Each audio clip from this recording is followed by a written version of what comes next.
do for the money. Yeah. Waking up out of my sleep, having dreams about hundreds. Scared to let me in the game, they know that I run it.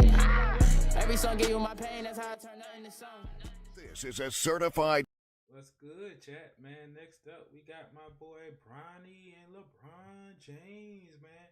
Hey, man, first thing I'm gonna just say that this junk is amazing, bro.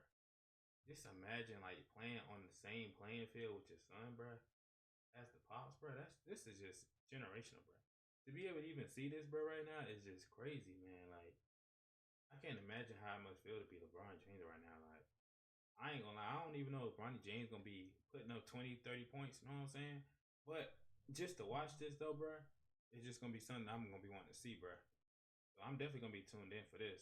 Anyway, 2024 Media Day, LeBron James.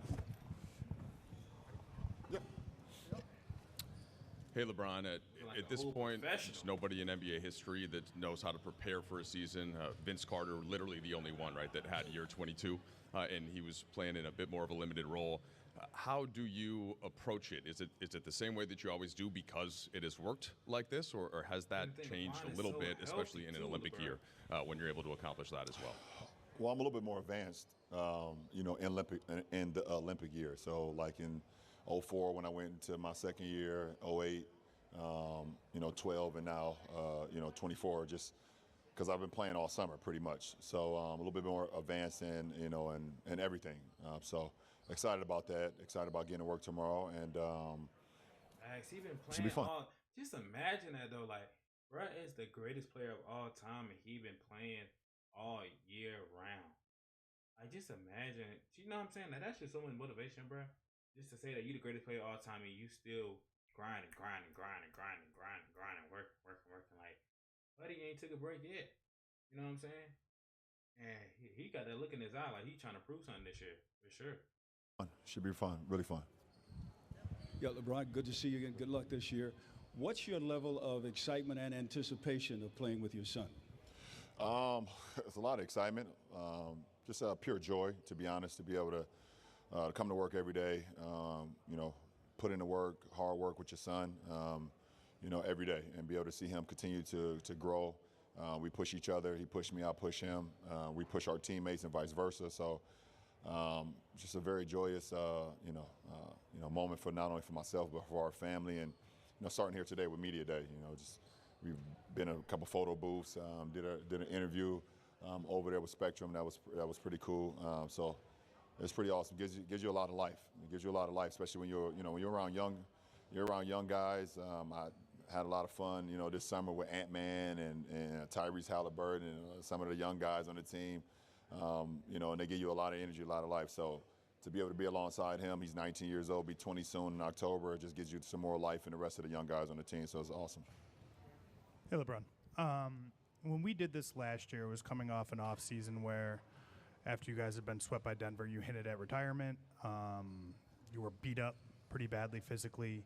How different is your energy level at this stage? And kind of what's also your big picture view for yourself? Is a part of you think maybe this could be the last season? Or have you started to think about that legacy type stuff? Well, I'm definitely not as beat up as I was last time. I feel damn good. I had a great summer.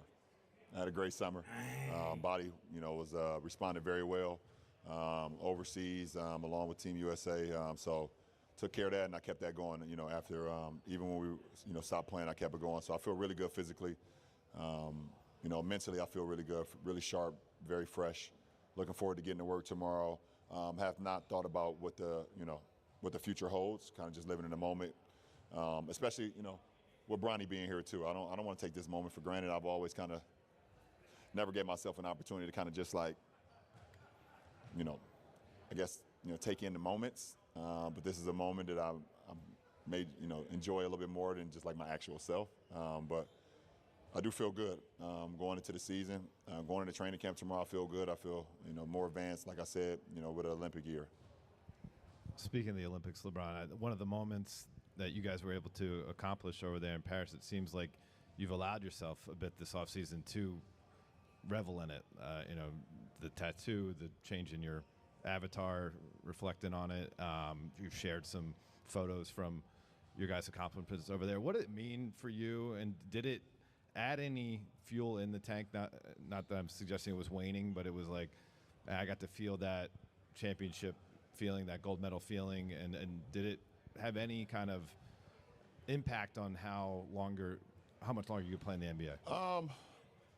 Well, I definitely got an opportunity to just like enjoy the moment, enjoy what we were able to do, what we were able to accomplish.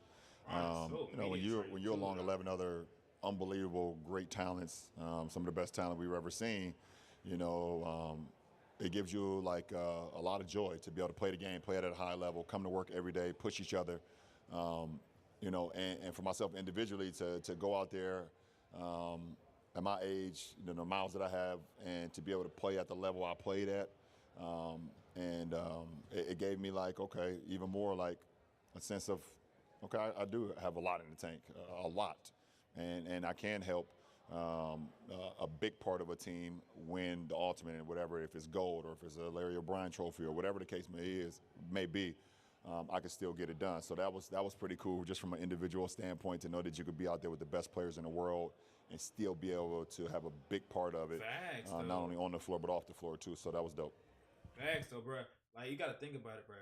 You say you had a lot left in the tank, and I didn't watch the Olympics as much as I probably should have watched it. You know what I'm saying? Because that was definitely a legendary Olympic performance.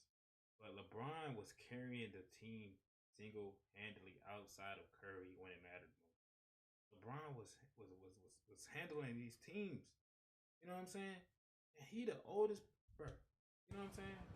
LeBron, you're coming off a career year from your three-point percentage. JJ's talked about you taking more threes, playing off the ball a little bit more, stuff you've done in the past. But what have those conversations been like between you two in terms of like your role and maybe it shifting a little bit this season, if at all? My role is whatever it takes for our team to win. I mean, listen, I can do whatever. I can literally do whatever on a basketball floor, so it's not hard to plug me into whatever that game, whatever that moment needs to entail, or so if it's me playing off the ball and JJ want me to shoot more threes, or if it's me playing on the ball and getting guys involved, I can literally do everything out on the basketball floor. So I think it worked well for our team. LeBron, your relationship with JJ has evolved from competitor to podcast partner, now player coach. What have you learned in those evolutions, in those steps? And I guess specifically what have you learned, I know it's early stages, but just these past few months in that player-coach relationship about JJ specifically? Well, we haven't got to work yet. We've had like our individual workouts and things of that nature, but we haven't actually had practice. But I know from being alongside of him and, having our pods and being a competitor, I know that he's detailed, super detailed when it comes to that. And I know our coaching staff is detailed from, going against them in the past and things of that nature. So that's what it's all about. I think, putting the work in and being detailed and us knowing exactly what we need to do when we go out on the floor, not only in game situation, but practice, shoot-arounds, film sessions, everything. That's something I know just because of my relationship previously before he became the head coach of the Lakers. Hey, LeBron. I think when people talk about your length of career, they think about all the physical endurance you've had, but what's underrated is the mental hurdles of getting through the monotony of doing the same thing year after year after year. You mentioned Bronny giving you some additional life.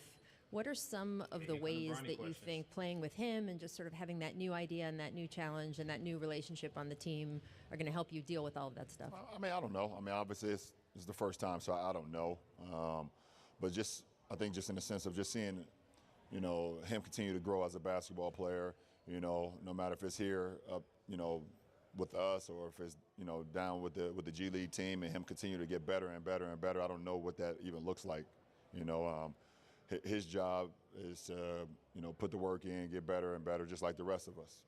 And we want to hold him accountable. He's going to hold us accountable, and everybody, if we all do that, we'll all get better, because we're all one team, We're a reflection of the South Bay. South Bay is a reflection of us, So if we're all getting better and we're all preaching the same things, then it all works in everybody's favor. So, there's no substitution for hard work and continue to grow and stacking days. And I know he's going to do that because that's just what he's about. Hey, Bron, good to see you. Ahead of this historic moment, you mentioned that you and Bronny discussed certain things such as, he's not allowed to call you dad on the court. What other things have you guys discussed behind the scenes to make this milestone work? And in addition to that, we all know when you expressed that this dream started for you, but personally, when did you decide it was your dream to play with your son? Well, I mean, we don't, to be honest, if you have kids, I mean, I'm at my age and his age, there's not really much interaction going on a day-to-day basis. I mean, he comes down, he eats, he goes to his room, plays a video game. You know, I'm down there with my wife, we watching a movie, and stop in. So it's not much like, you know, hey, meet me at the table at 5 o'clock, we need to discuss work tomorrow. No, that doesn't happen. You know, but I mean, he's been in this rim of the game of basketball since he was born, obviously. I've played in the NBA longer than he's been alive. So, you know, he understands the nuances of it as far as just being around the game, but now he's a man and it's time for him to learn and get better with that. So I guess I don't know if he's even coming up here, you can ask him the questions of how he feels about it. I know I'm super happy for him. Our family's super proud of him. And, you know, that's pretty much it. I mean, if we get a couple opportunities out on the floor throughout the course of the season, obviously that's going to be amazing. It'd be awesome, you know, and, you know, we'll wait for that moment when it happens and then go from there. You mentioned the joy being in the moment. Was there something this offseason with the game of basketball that you were reintroduced to that you might have lost touch with? That I lost touch with? No, I don't ever lose touch with you know, with the game of basketball. But it felt damn good to play for. It felt great to play meaningful basketball, like literally play for the highest level. You know, we had like 2 Game 7s back to back, one versus Serbia and then that last one versus France, where it was like oh shit, this is why those text messages went out. This is why those calls happened. You know, that fire and desire was brought back to me. That I was like, okay, this is what it was all about. This is why we all came together and, you know, called ourselves the Avengers. So to have that feeling again, where you're playing like meaningful, real, every possession means something. If you make a mistake, you know, it burns you. Things like that. That was good to relive that moment. You know, going against those 2 great you know, teams. Hey, LeBron, to flip it a little bit, actually quite a bit. I'm sure you saw the news about Dikembe Mutombo today, a player you competed against.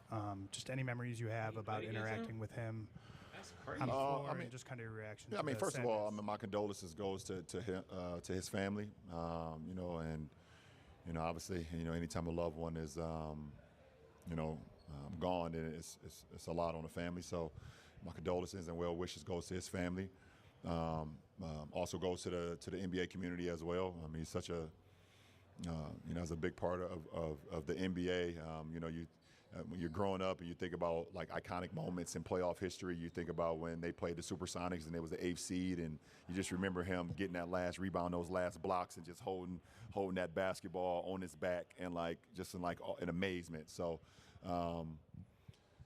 Yeah, I mean, my fondest memory of Dikembe Mutombo, he fractured my face on my birthday in Cleveland with an elbow. I never even got an opportunity to like tell him about that. But yeah, I don't remember how old I was in Cleveland, my first stint. And I think I was turning 22 maybe. He was in Houston. You guys can do the research. Yep, he was in Houston. And I went to the hole and caught one of those Dikembe elbows. And if anybody know about the Dikembe elbows, they do not feel good. He fractured my face, and I went to the hospital that night, and I wore a mask for a little bit.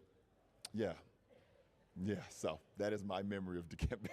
It's so beautiful, like, Paul, but it's so beautiful, like, just seeing LeBron, like, you know what I'm saying, seeing him age as a veteran, Hall of Fame legend, you know what I'm just saying? It's just like he just got, I don't know, bro. It's just like the aura about LeBron James is just beautiful, bro. Like, it's just beautiful, man. Like, then you got the Lakers colors on, bro. I never really was a fan of the Lakers, you know what I'm saying? If anything, I would always go for the Celtics. If anything, you know what I'm saying? But really, I like James Harden. That's my favorite player. But, like, it's just like, just the aura just about LeBron James. It's just, bro.